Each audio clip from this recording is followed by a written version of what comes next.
Hello, everybody. My name is Emil Gorman, and I'm the studio coordinator of digital fabrication here at the ranch. And tonight we will be listening to one lecture today for our summer lecture series. I would ask you all to please silence all cell phones. And a reminder for tomorrow, 8:45, we have an orientation right here in Shermer to kind of kick off the week for the workshops. We'll be doing a 20-minute talk followed by a brief Q&A with Letha Wilson. Letha Wilson was raised in Colorado and is currently based near both Hudson and Brooklyn, New York. She earned her MFA from Hunter College and attended the Skowhegan School of Painting and Sculpture. She is represented by Higher Pictures in New York City and Grimm Gallery in Amsterdam and New York City. She recently showed at the Massachusetts Museum of Contemporary Art and the De Cordova Sculpture Park and Museum. Please join me in welcoming Letha Wilson.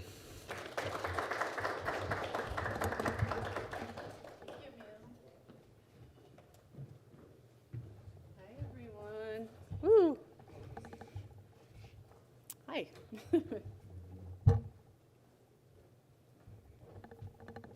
We got image, or is that mine? Oh yeah, let me unlock my computer. Sister, I put some family photos in this one for the first time. My sister's here. Hi. Willie. She's taking. There, I'm done. We got juice. Letha, can you put the VR imaging back on your display? Okay, we can. Is the projector on? We got this. Oh, here we go. We got mirrors on, but do we have a projector on? I think this happened last time I was here. Anyways, I'm happy to be at the ranch. You good? Okay, here we go. This is the first time I put these in here. That's me. So thank you for coming. I'm happy to be. This is, I think, my 4th time teaching in person at the ranch. It's a very special place. I love coming back. So hope you all have an amazing week here. So yeah, I grew up in Colorado, and we lived in Greeley, and then moved to Grand Junction and Craig. And so actually spending time, we would do these sort of backpack trips every summer. Willie called them death marches. And went to these very remote places that always kind of stuck with me. I think probably at the time I didn't maybe enjoy them. I don't know. But then I moved to the East Coast. I went to Syracuse for undergrad and basically stayed in the East Coast ever since then. So I think the memories of these trips were very kind of poignant to me. And funny, so we had a couple of cameras, I guess, that we would pass around, and people would, I don't even know who would take these photos. So just recently, my mom found a few of these old photos. This is me, but this is one. So every summer, my dad would pick the favorite one he liked and get it blown up. And this is one I know. This is in Tutu's basement, right? So this is one summer's photo that I guess my dad took. And then I found this one that was me shooting. He's shooting me, and that's my mom. So I don't know. It was kind of cool to look back and realize, I guess I was shooting photographs then, but it was this kind of anonymous venture. And I don't know, in all our family albums, there weren't really that many people. It was just all mountains and landscapes. So when I moved to the East Coast, I was a painting major at Syracuse, but I was very interested in kind of work that crossed boundaries between painting and sculpture and photography and 2D and 3D. And so I was always carrying around these photos from Colorado and kind of working with them. This is an early piece where I used actual whiteout to white out one element of the photograph. So the photo could be both abstract and representational at the same time. I was kind of interested in that. And at the same time, I've always been really drawn to sculpture and physical spaces. And when I went, so then I moved to New York City right out of undergrad and went to grad school at Hunter and started building these rooms and these spaces, and really this idea of being sort of surrounded by these sculptural moments. And then these are my first moment where I really merged the photo and the sculpture. I call them the Series Extrusions. So this is from grad school at Hunter. And it was this idea of like using, in this case, the two people in this image, which happened to be my parents, and extruding their form out into space. So sort of obliterating the photograph, although being rooted in it. And for me, I felt at the time that, like in the newspaper, the listings for photography were separate than the gallery listings, which I thought was weird. And just, I felt like there was all these, like that photography was supposed to be a certain way. It was supposed to be framed a certain way. It was supposed to be presented a certain way. And I was interested in, could a landscape photograph be contemporary and unexpected? So I really focused in on that. I also, throughout, after grad school, I also did a series of videos, sort of again, navigating the landscape. And I'm just showing a couple of these early pieces where I was using drywall, reclaimed drywall, to make outdoor structures. Building walls for galleries was one of my many side jobs. So these are all gallery walls from Artist Space Gallery that they were throwing away. And I like this idea of flipping the gallery walls kind of inside out. And this was another piece that Socrates Sculpture Park using all reclaimed drywall, which I'll kind of jump into later. And then so the early extrusions, I was using digital prints, but I actually decided to go back to the darkroom, and it freed up the photography for me because I was already shooting film, and the process of printing my own prints and then screwing them up was like freeing to me in terms of being precious with the material, because the digital prints were kind of expensive and time-consuming to scan, and this sort of labor of digitizing everything. So I went back to the darkroom and started working with materials I felt like had more of a relationship with. I was interested in these materials that were sort of hybrid between the natural world and architecture. So drywall or wood or plywood, or thinking that drywall is essentially paper and rock crushed together, and making these forms that were sort of like showing the photograph moving in space. Like this piece was like an arrow. I imagined an arrow like piercing the photograph and how that would allow the photo to splay and move. And really trying to get the photograph to move and to be activated through sculpture. So that's sort of in chronology, and now I'm going to kind of go more in order of a few different ways I approach the photograph. So thinking about the surface. Also, I take all the photographs in my work.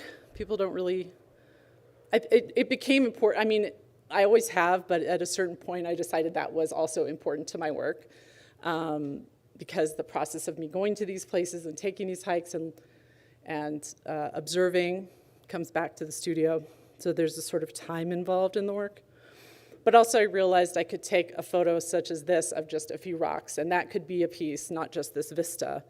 So a simple gesture like spray painting on the surface. This is dipped in cement. These are dipped face down in cement. So these are all C prints, so traditional color prints I print in the darkroom. And that really fueled a lot of my experimentation for, I'd say, the first decade after grad school. So the one on the left sat for 2 days, and the one on the right sat for 1 day, and the cement sucks the emulsion out of the prints. Thinking about the frame of a photograph and kind of breaking out of that frame. This is called granite tumbler. Vertical horizon, squishing a horizontal image into a vertical frame. This piece is actually only like this big. But that's also something else I like about working with photography, is the scale options and possibilities. Cement coming out, again, using the frame, cutting holes through the frame. How is a photograph held to the wall? I think about that a lot. We'll be talking about this in my class too, but the assumption that a photograph has flattened and matted and all this stuff. And I kind of love the pieces where the material can be as it is. This was one of the first, this was from Rabbit Ears Pass, outside Steamboat.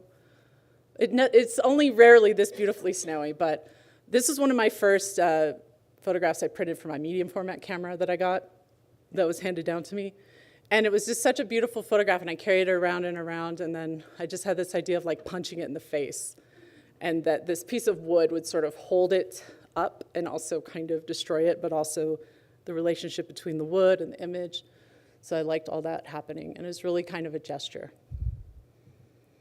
So how is it held to the wall? In this case, there's a cut out of the drywall, and this 2x4 is pushed into the wall, holding the photograph up with the pressure. And this is a larger version of that idea with a 12-foot piece of wood, and I cut a hole through the wall and pushed the wood into it to hold up the image.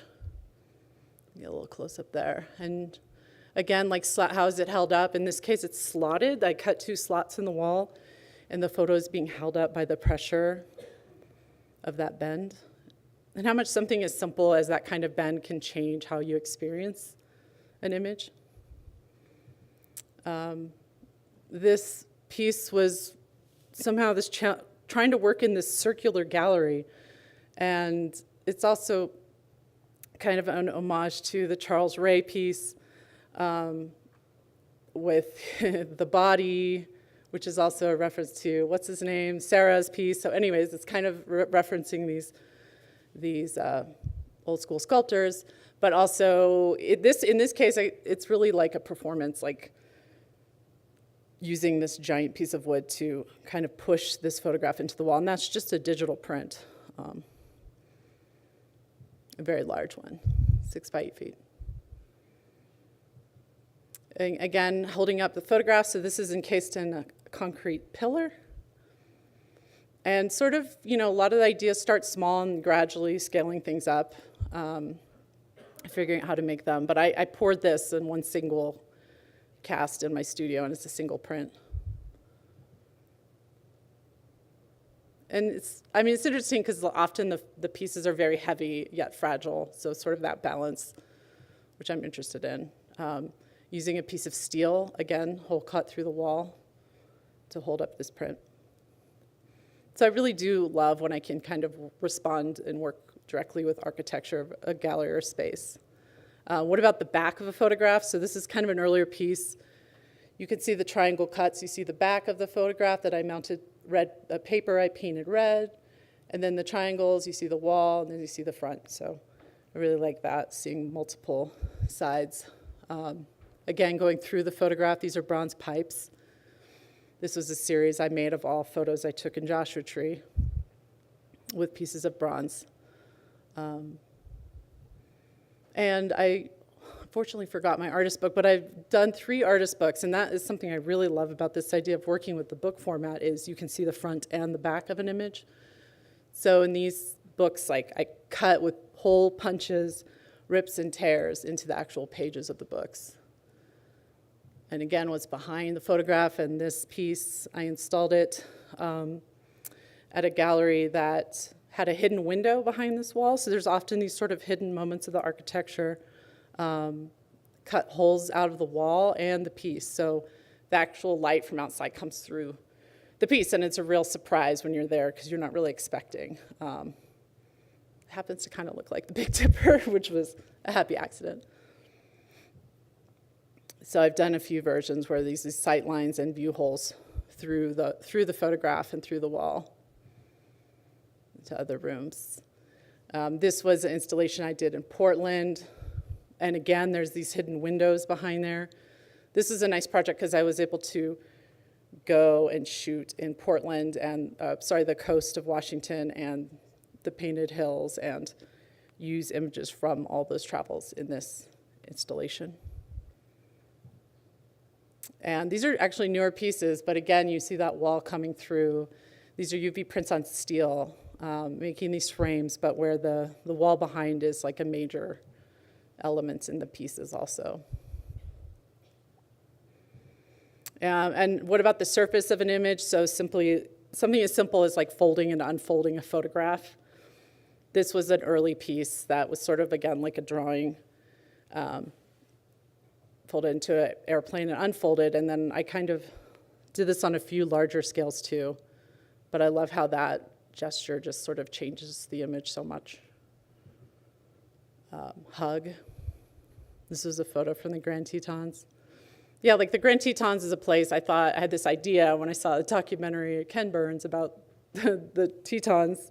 And I was like, well, I could just go online and, Google an image and maybe I could find something. But I looked and I'm like, nope, I have to go there. So a couple years later, I dragged my parents there. And that was when I sort of solidified that I really need to go to these places. Again, I return often to the folded image and iterating how that changes it. This was shot actually in Colorado, big storm cloud, and that's just a sea print folded. Or this horizon line sinking. This was from the salt flats. Even something as simple as that sort of gesture of sinking the horizon line. Then this is poured with solid concrete, so it weighs a few hundred pounds. And another kind of version of the hug. So now, the last 4 or 5 years, I've been starting to work with UV printing technology, which is also called flatbed printing, where the ink is actually sprayed right down onto kind of any surface, any substrate, which has opened up possibilities for material with me. We have a small UV printer here at the Anderson Ranch, so my class will be working with that. But this is printed on zinc, so I could make that bend with the metal. Again, folded, sea print and concrete. I have a lot of images, so I'm kind of going fast. And thinking about the architecture of the space, often use sort of these industrial pipes, steel pipes. I've also had the opportunity to travel and go to artist residencies at many beautiful places, and it's perfect for me because this was at the Headlands Center for the Arts outside San Francisco, so I can really spend time in these places and gather images to bring back. Face down. My dad did not like this sculpture. He said, is it for the earthworms? Because it's face. I like this idea. This is one of my first steel pieces, but that you couldn't see the image, that it was completely face down. I thought that was interesting. How strong is a photograph? This is like an early piece, but could I cut it? Could I like pour this concrete and like tether it in with the actual print? Or in this case, it's holding up a piece of steel. So kind of really pushing the possibilities specifically of the sea print. How strong these are? Can it hold up these huge pipes? So this was a piece I made for a show in Paris. And it's UV printed on steel and folded in such a way that those triangles kind of hold up these huge steel pipes. Did you say Paris? Yeah. Well, it comes in 3 pieces. The pipes were from Paris, and they have 3 actually stack, or 3 or 4 pieces that stack, the folded parts. So it made it a little bit more manageable. Yes, I don't think I'll ever get it back though. And concrete is a material I started playing with probably 2008 or 9, and just experimenting with putting it in molds. And I was really surprised at how well it worked with the photographs and the sea prints. And then I started kind of pouring them into these box molds where I couldn't really even see what was happening in there. So these are some early pieces. And I really went down this road with concrete and photographs and have hundreds of these pieces almost that happy accidents. Like this had spray paint, but that bright yellow spot is where the concrete fell off and the emulsion had transferred onto the concrete. And then I continued down that road. So this is a combination of transfer, concrete, photograph. And then after many, many, many months of testing, figuring out what kind of cement works and really honing it in. So I love when you can kind of see the wall through the piece too. And then these pieces are pure concrete. So the photograph is folded, the concrete is poured on the face and is creating both the form and the image in the piece. These are some of the largest ones that hang on the wall.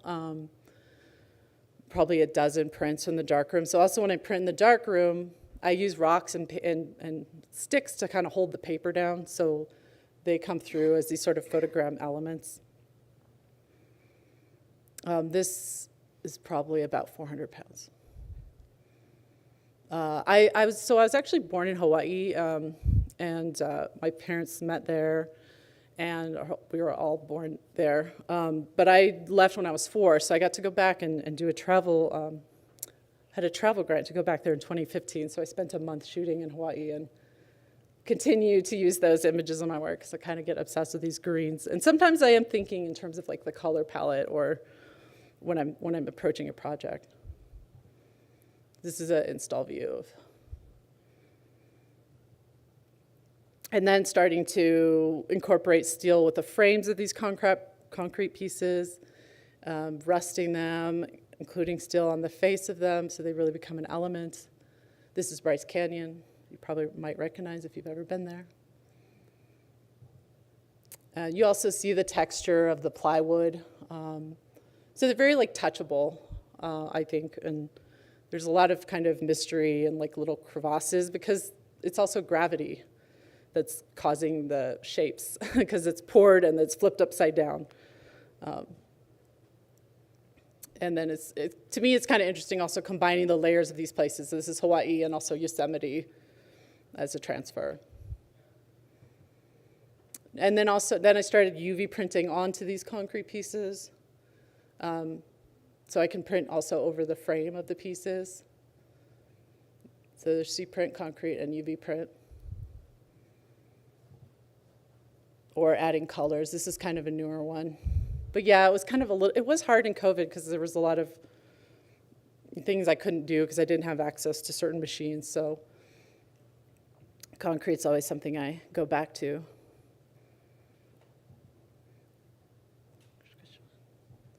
And so yeah, so this isn't in chronological order, but this was a piece I first made at a residency at Skowhegan, and then I made this piece for a show in Chicago, and basically building a wall in this tree.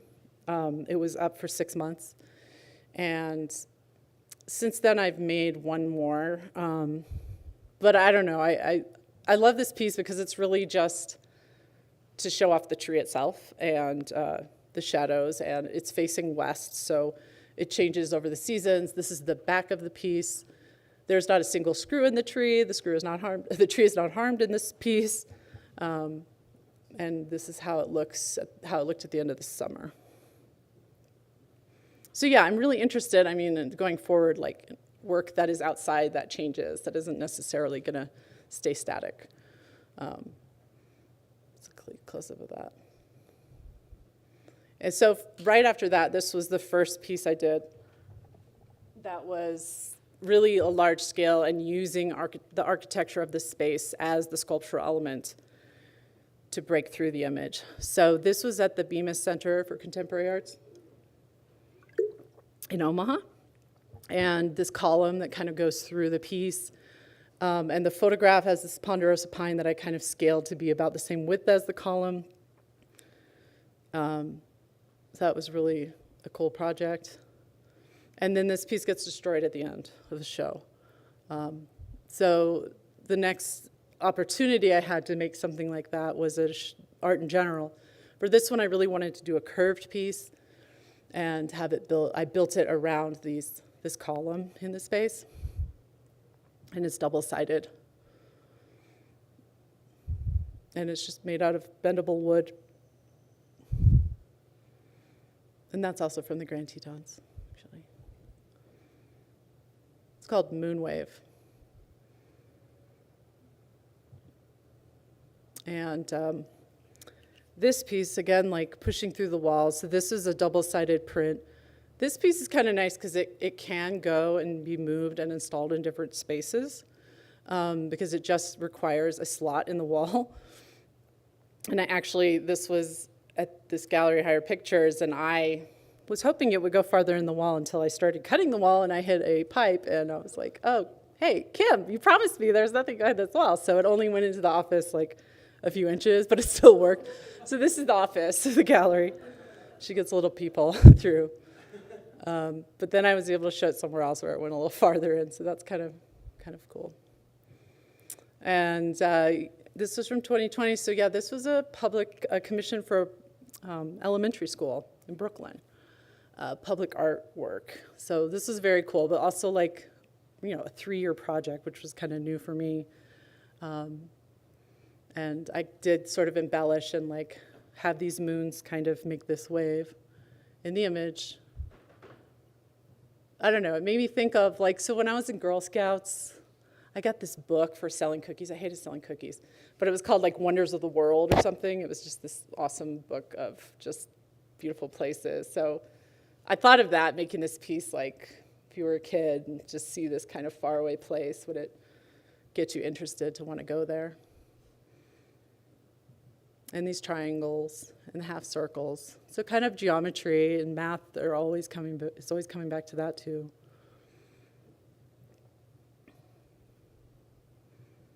And lastly, so now, since I've been working with UV prints, I can print directly onto steel. And now these pieces can go outside. So this was the first outdoor piece I made. This is right when we installed it at DeCordova Sculpture Park. 2 images. And it was also thinking about the artist book, too, about how 2 images could commingle, how different sides could have different shadows, and it would change through the day and through the seasons. I called this piece Figure Ground, thinking that in the summer, the green would kind of fade in, but in the winter, it would pop, so it would sort of change with the seasons. And this piece actually just came back to my house. The show ended after 5 years. And it's actually been very cool to live with this sculpture in my yard. I didn't bring any pictures of it in my yard. So these are a few more large-scale sculptures that I've made. This is so it starts out as this raw steel, and then as it ages outside, the corten changes, patinas, turns this beautiful orange, which I love in front of a lake. I showed this last year in Riverside Park in New York City. And a commission I did for the Rochester Institute of Technology. So it's always great if I can plan, like this is actually kind of thinking about this pedestal and the circular pedestal and having that foot respond to it. Back.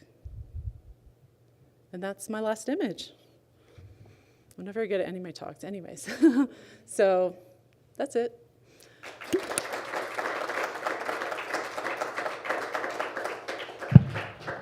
Thank you so much, Letha. Now we can open it to a question and answer.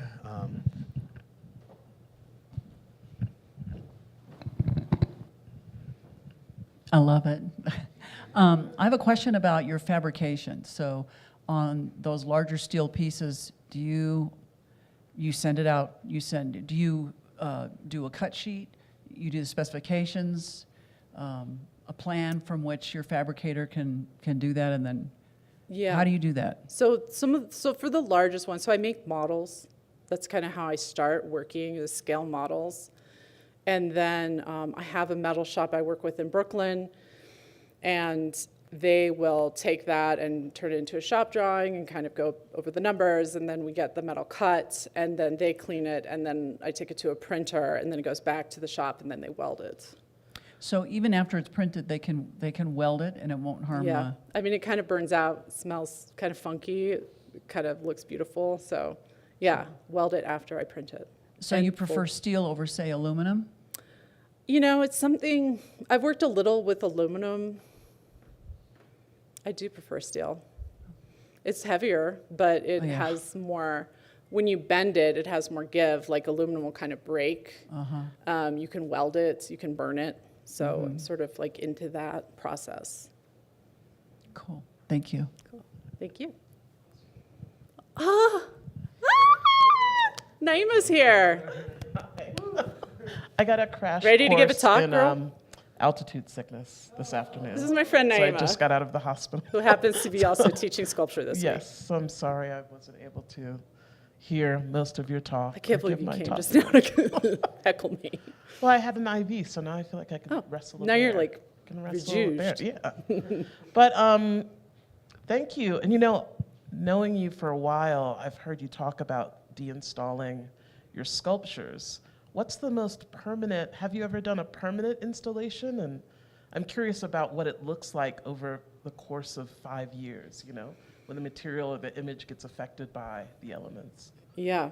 I mean, the school piece is permanent. I think the permanent. one that just came back from De Cordova was outside for 5 years. For 5 years, okay. And it's actually to me, it's very interesting what the different planes of the image, depending on whether they were sitting in more direct light or not, are more faded than others. And there's rust starting to come through that. I don't know. Okay, it's very great. That's why it's nice that it's now at my house and I can really watch it. Yeah, observe it. Yeah. Anyone? Can I ask a follow-up question? With the concrete sea print transfer pigment, has that also, just as like sea prints sort of fade over time too, or fragile, has those pieces that are more permanent, I guess, like would go like inside somewhere? Yeah, they do have less of the UV light inside. I do spray them with a UV coat afterwards to help protect them. But there's a little bit of change, yeah. Yeah. Which is funny because no one wants your art to change, but my art changes. Oh, sorry. Hi. Hi. Sorry. Thank you. I am most struck sort of by the ways you're thinking, the possibilities of how the photograph can behave or misbehave. And I know you mentioned thinking also of these sculptors like Charles Ray or Richard Serra. And I recently came across this Richard Serra verb list that he kind of practiced with his work that was to bend or to, it was this giant list of kind of possibilities of what he could do to a material. And so I'm wondering in your process, in the way you kind of approach your practice, if there is this sort of list of possibilities or investigations and how that's kind of evolved over the years. Actually, there's one. I'm going to look up something because I think, I don't know, I kept it out of this talk, but I often do show it. Oh my God, I can't see anything. Oh, it's because it's so small in this thing. Sorry. To answer your question, I want to show you something if I can. Oh, maybe I can't. Yeah, because I do have this list from my notebook around the time I was starting to work with these soup prints and break them up, and it is ways to simultaneously say F you to a photograph while secretly adoring it. And then it was burn, cut, blast, throw away, crumble up, destroy. It was all action verbs as a way of sort of literally wrestling with this photograph that carries you somewhere and you're attached to and is beautiful but just kind of sits there and is lifeless and what the F, So that kind of conversation or, I don't know, there's a better word. Naima, what's the word? This. Friction, tension, yes, that. Naima just the friction, the tension, that kind of battle is something that I think about a lot, and in terms of what is the physical manifestation of that. So yes.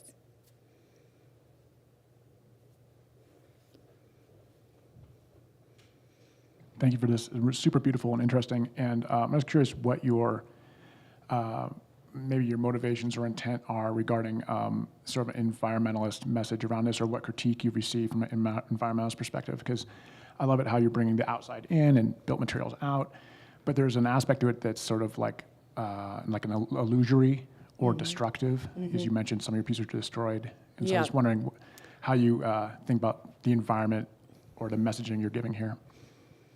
Great question.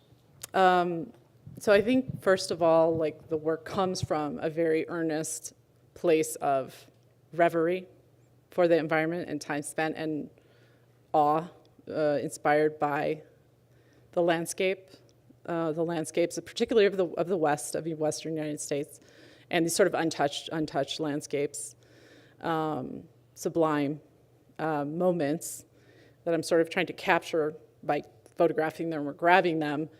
But then the works are this, like, to me, each piece has its own balance, that it is just, there's human, there's nature, it's complicated. One's not better than the other, one's like this. It's like, there's this kind of, they're interspersed. Like, is the photograph of the landscape on this plastic sea print more natural than the concrete that kind of looks like rock, but it's man-made? So then there's the, pattern, the pattern of the plywood, Rita's wood, or, So I'm interested in the dynamics there, and that it is complicated, and hopefully that, like, I think also in terms of stopping to look again at a space that maybe you overlooked.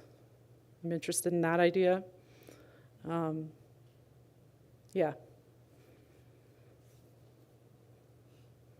Naima, do you have another question? No, I was just thinking about what this person said about your work and how I always thought about the idyllic kind of image of nature rather than nature itself. That's true. Yeah. Welcome to Colorado, Naima. It's your first time here?